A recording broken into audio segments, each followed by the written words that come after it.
In the frontier town of Copper Bend, everyone knew about the woman in the iron cage. They called her the giant widow, the beast in the square, the monster that should have been hanged. A crude sign nailed to the bars dared anyone with money to come closer. It shouted in crooked black letters for all to see from the boardwalk, $10 to touch the giant widow. The cage sat right in the center of the dusty main street where ranchers once tied their horses. Now it was the main attraction. Children perched on their fathers' shoulders to stare. Women clutched their shawls and whispered to each other. Young men laughed too loud to hide their nerves as they shoved one another toward the bars. Beside the cage, the sheriff sat at a small table, happily stacking coins into neat little piles. Inside the bar sat Phoebe Cyrus. She was as tall as most men and broad through the shoulders. Years of hard work had built thick muscle into her arms and back. Her blonde hair hung loose and dull around a strong face that had once held softer lines. Now every angle was sharpened by strain and weather. Phoebe sat on a plain bench, hands locked together in her lap, eyes fixed on a worn patch of dirt near her boots. She did not pace, shout, or rattle the bars. She just sat there, still as stone.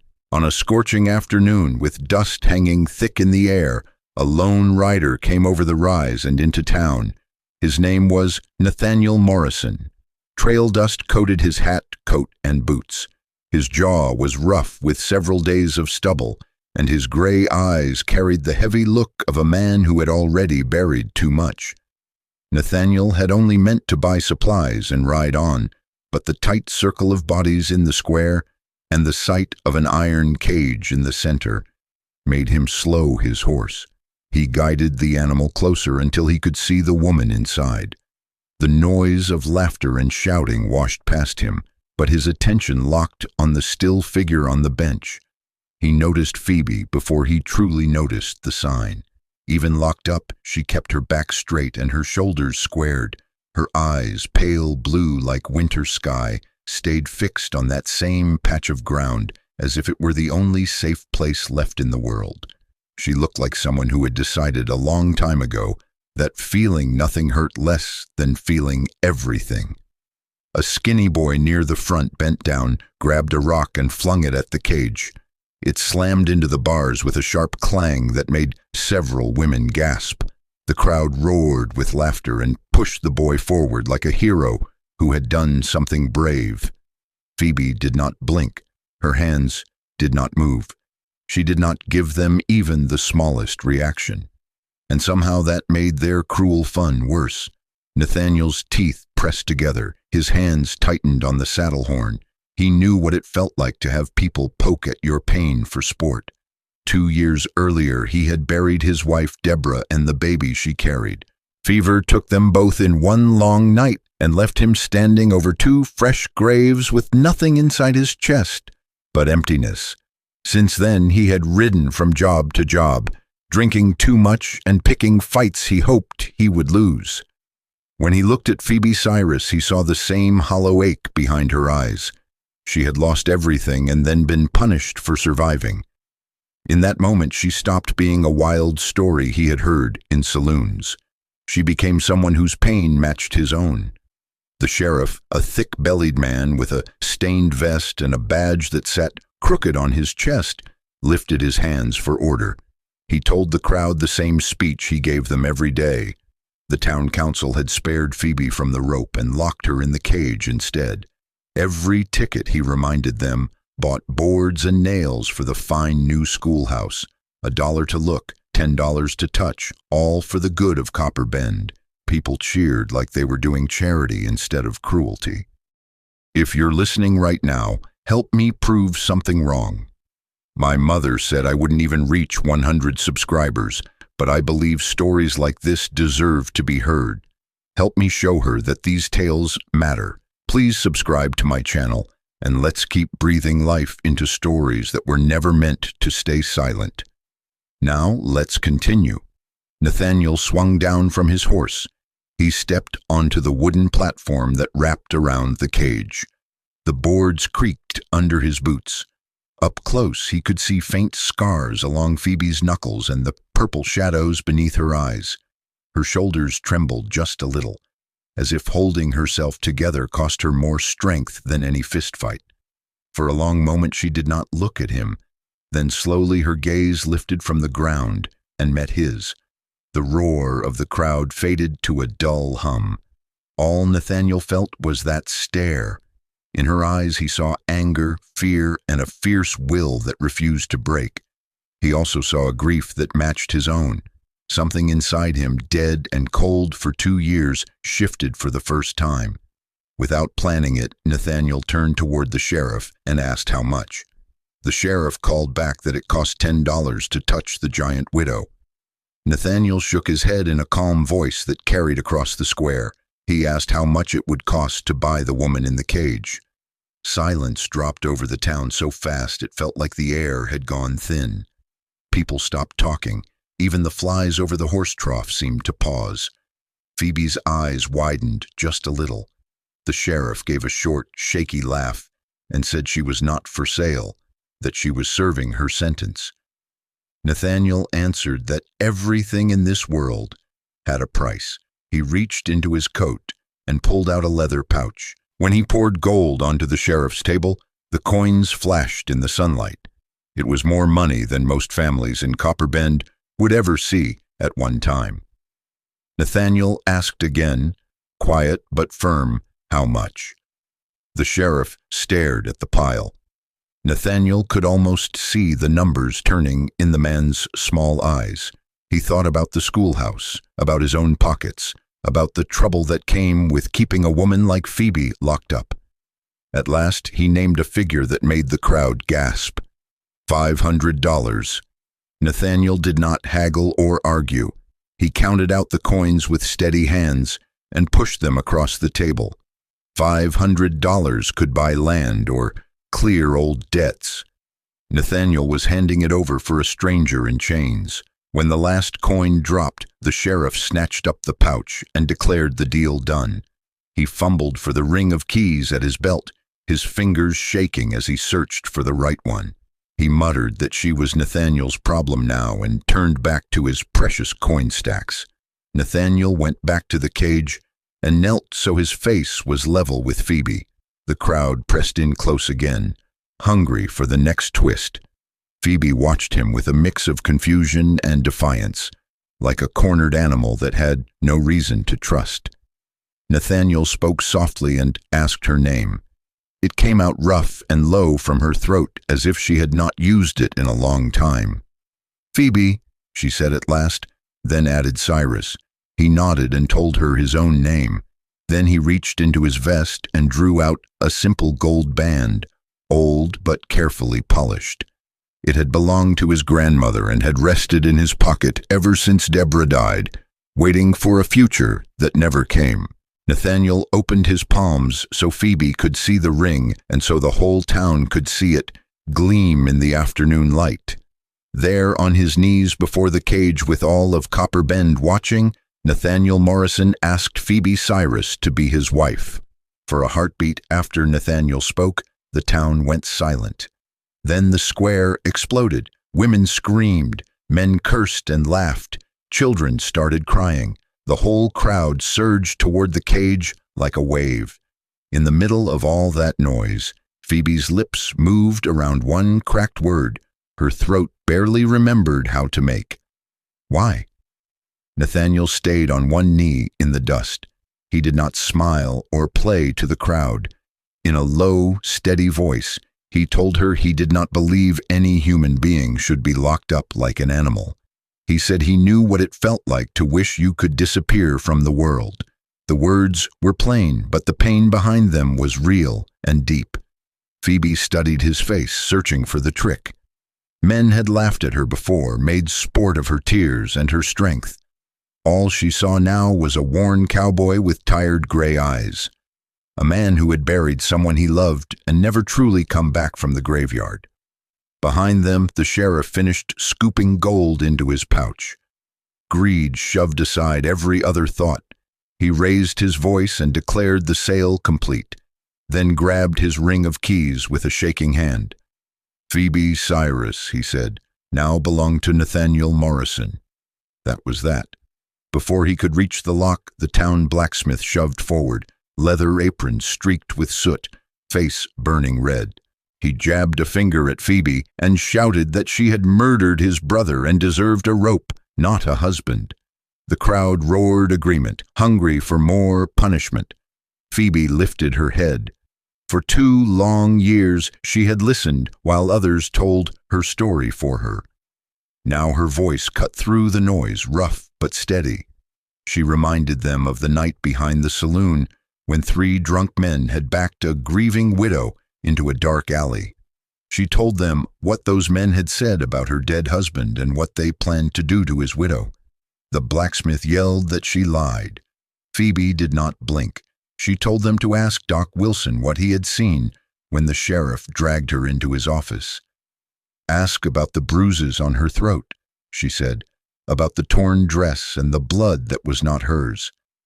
For a moment, eyes slid away from her, ashamed to meet the truth. The sheriff snapped that it was enough and that the council had already decided. He did not want the crowd thinking too hard about it now that $500 sat in his pocket. With a quick jab, he shoved the key into the lock. The heavy metal click rang across the platform. Phoebe had heard that sound 100 times. It had always meant more days of hard stares and cruel jokes. This time, it meant something else. Slowly, she rose from the bench, unfolding to her full height until she filled the space. The nearest onlooker stepped back without meaning to as the sheriff yanked the door open and hurried away. She stepped out of the cage and onto the platform. Up close, she was nearly as tall as Nathaniel, broad-shouldered and strong, yet there was a careful grace in the way she moved, like a woman used to carrying her own power. Parents yanked their children behind them. Men muttered "beast" under their breath. Phoebe did not look at them. Her eyes stayed locked on the man who had bought her freedom. Nathaniel stood and did not back away. He simply held out his hand the same way he would to a lady stepping down from a wagon. The quiet respect in that small gesture shook Phoebe more than all the shouting. No one had offered her a gentle hand since before Abner died. After a long breath, she put her palm in his. Her hand was rough and strong, but he felt a tremble. He helped her down from the platform until they stood side by side in the dust of the square, the empty cage behind them, and half the town staring like they were watching a hanging. She said in a low, broken voice that she did not understand why he would want a woman like her. She called herself a killer, a freak, the monster of Copper Bend. Each word tasted like rust and shame. Nathaniel answered just as quietly. He said he saw a woman who had fought back when 3 men tried to break her. He saw someone punished for being stronger than those cowards. He said he saw a human being under the hurt, not a beast.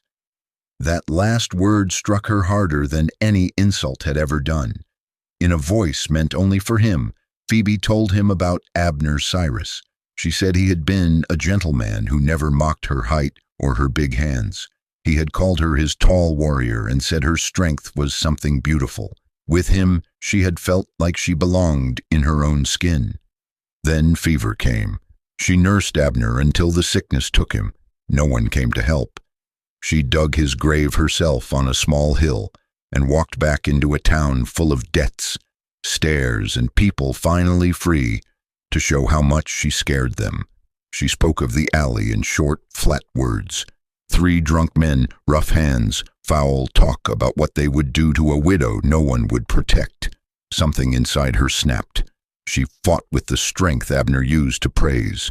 When it ended, 3 bodies lay still in the dirt, and the sheriff called it murder. The town called her a monster and built the cage.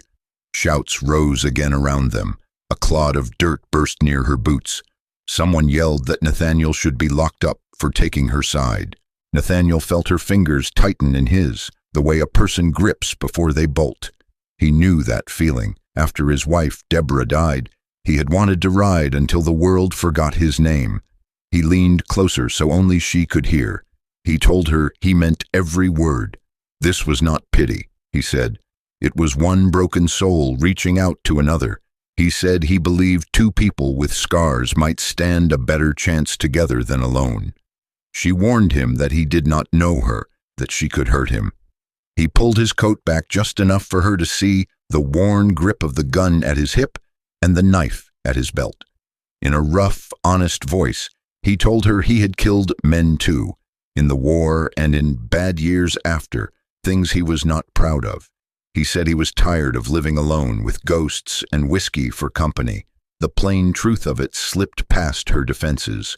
Warmth moved through her chest, strange after 2 years of cold numbness. She asked what would happen if she said yes, where they would go, what kind of life they could build when no respectable town would welcome a so-called murderer and the man foolish enough to marry her.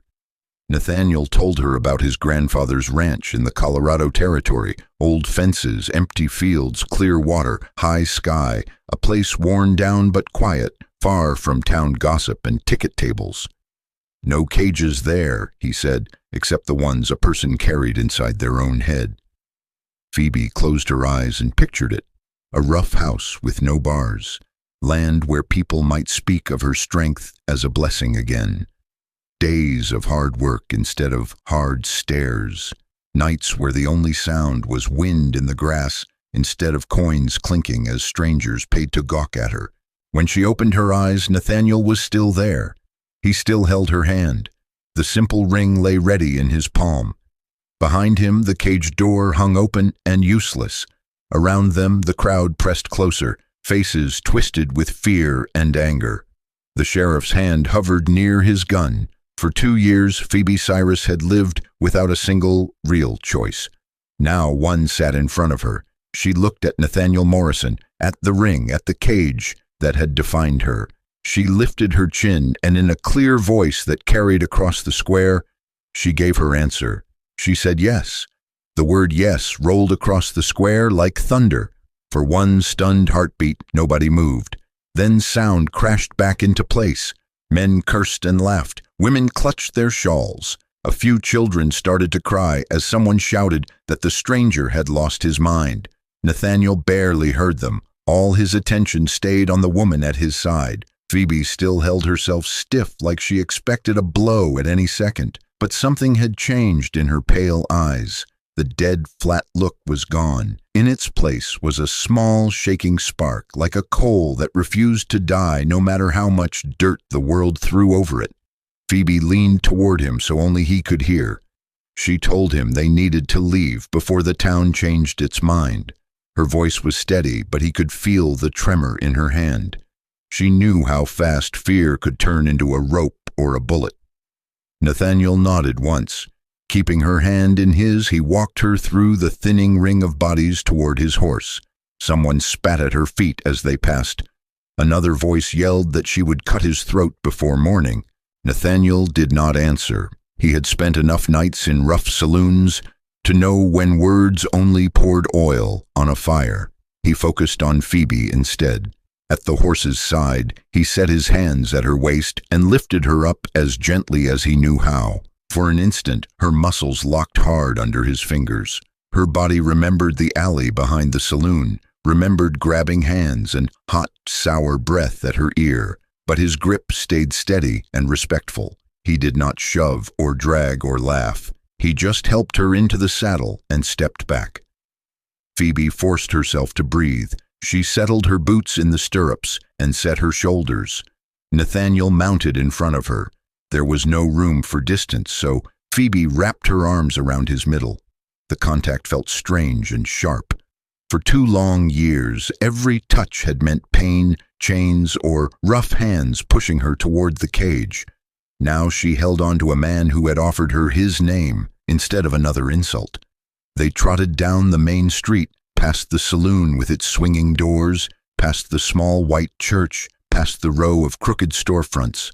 Behind them, the iron cage sat open and empty in the dust. People stared from porches and windows as the giant widow and the stranger rode out of Copper Bend on the same horse. No one stepped in their way. The town had sold its monster and seemed glad to see her go. When they passed the last building, Nathaniel eased the horse into a steady lope. The land opened wide around them. Dry grass rolled toward low hills and faint blue ridges in the distance. Wind tugged at Phoebe's loose hair and brought tears to her eyes that she blamed on dust. She pressed her cheek against the back of Nathaniel's coat and breathed in leather, sweat, and the faint smoke of old campfires. To her, it smelled like motion, like distance, like the first breath of freedom. For a long stretch, neither of them spoke. Hooves beat a steady rhythm on the hard ground. Leather creaked in time.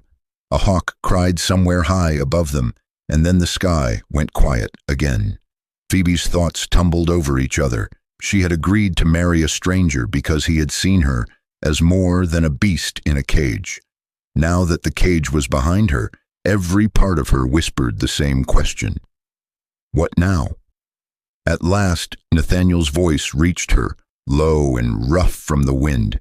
He said there was a preacher in a little town called Cedar Falls, not far ahead on the trail. If she still wanted this, they could reach it by sundown and be married that night. If she changed her mind, he would still see her, set free, and give her what money he could spare. She did not owe him anything. The word free made her throat tight. In the cage, she had pictured freedom 1,000 times.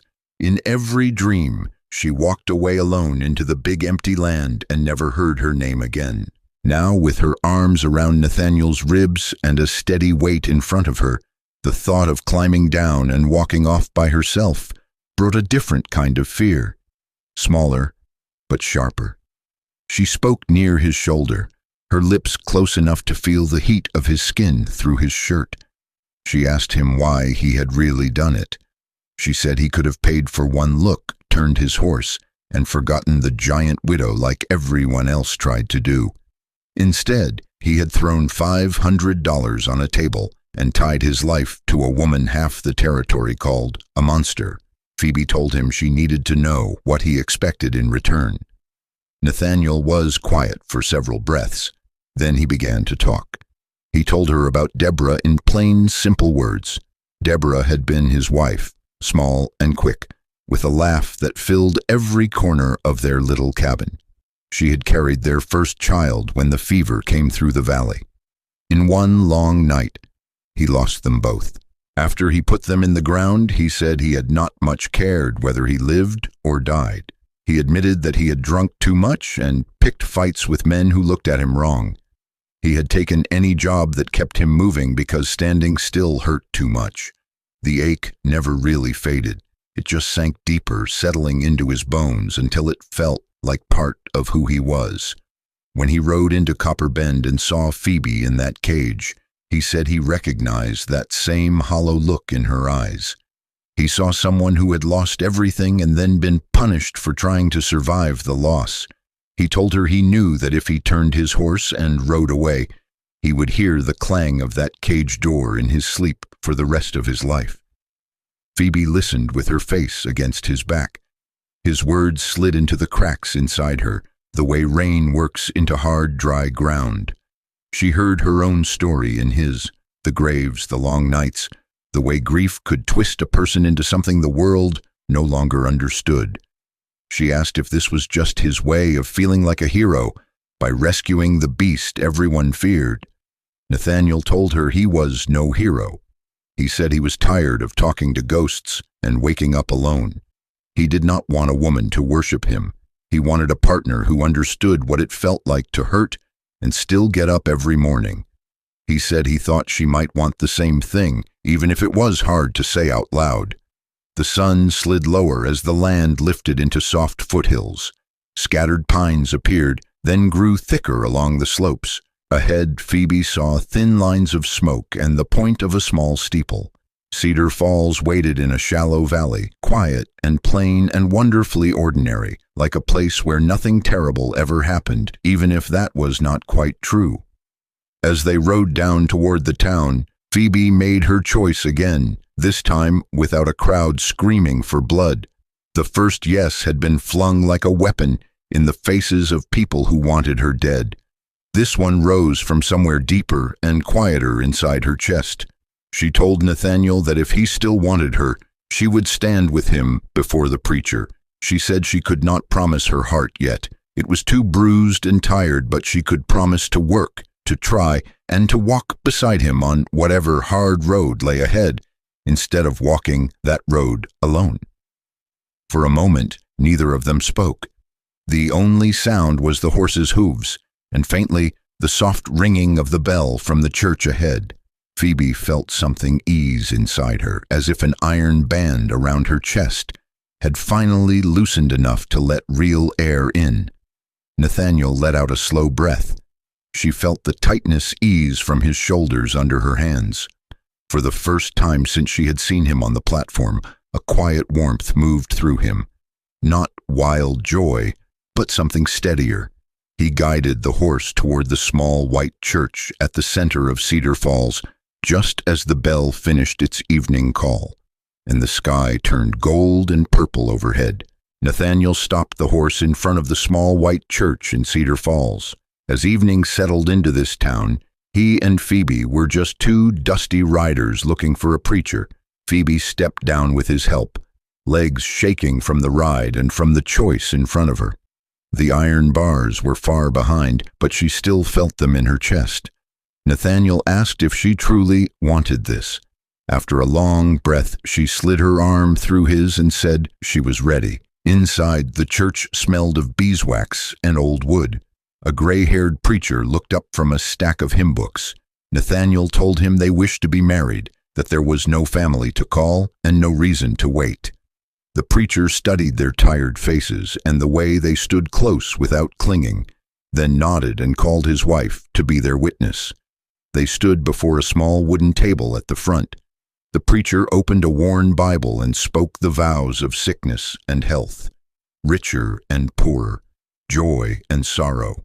Phoebe listened with her hands clasped. When it was time, Nathaniel took her hands. In a steady voice, he promised to share the work and the weight, to see her strength as a gift, and to remember she was human even on the worst days. Then Phoebe spoke. Her voice shook, then grew firm. She promised to stand with him through lean years and hard memories, to guard his back as fiercely as she had guarded her own, and to keep walking beside him when old shadows tried to drag them under. The preacher asked if Nathaniel would take Phoebe as his wife. Nathaniel answered at once that he would. Then he asked if Phoebe would take Nathaniel as her husband. For a heartbeat, she saw the cage, the sign, the stones, and Abner's grave. Then she saw Nathaniel pouring gold onto a table because he refused to leave her in chains. She lifted her chin and said that she would. Nathaniel slid his grandmother's ring onto her finger, snug over her strong knuckle, then added a plain band from the preacher's wife. When the preacher pronounced them husband and wife, Nathaniel cupped her face and kissed her gently. There was no force, only care. Something tight inside her finally loosened. That night they took a small room above the general store. Phoebe stood at the window with Nathaniel's coat around her shoulders, looking at the dark line of hills and the quiet street below where no one shouted beast. Nathaniel sat on the edge of the bed and told her they could take things slow, that they had time to learn each other's ways and wounds. No one had ever given Phoebe time before. She crossed the room and sat beside him. In a low, rough voice, she thanked him for seeing her as more than the monster of Copperbend. He said that by saying yes, she had pulled him out of the empty place he had lived in since Deborah died, and given him a reason to look toward tomorrow. At first light, they rode toward Colorado. The trail wound through pine and rock. They shared coffee over small fires and split the chores without many words. Some nights Nathaniel woke with fever sounds still in his ears. Some nights Phoebe woke, sure she heard the clang of a cage lock. On those nights, one of them would murmur a few plain words, reminding the other that the graves and iron were behind them and open sky was above. When they crested a rise and saw the ranch, Phoebe drew in a breath. Weathered buildings leaned near a thin strip of creek. Fences sagged and the roof needed work, but the land rolled out wide and open, held by distant blue mountains. There were no bars, no signs, no watching crowd, only grass moving under the wind and a hawk circling high. They fell into a steady rhythm of work. Phoebe hauled posts and feed sacks with the same strength that had once frightened a town. Here it simply meant the chores went faster. Nathaniel repaired gates, mended fences, and coaxed life back into tired fields. On a small hill behind the house, they set up a plain wooden marker. Phoebe carved Abner's name. Nathaniel carved Deborah's name and the word daughter for the child who had never been born. They stood with heads bowed while the wind tugged at their clothes.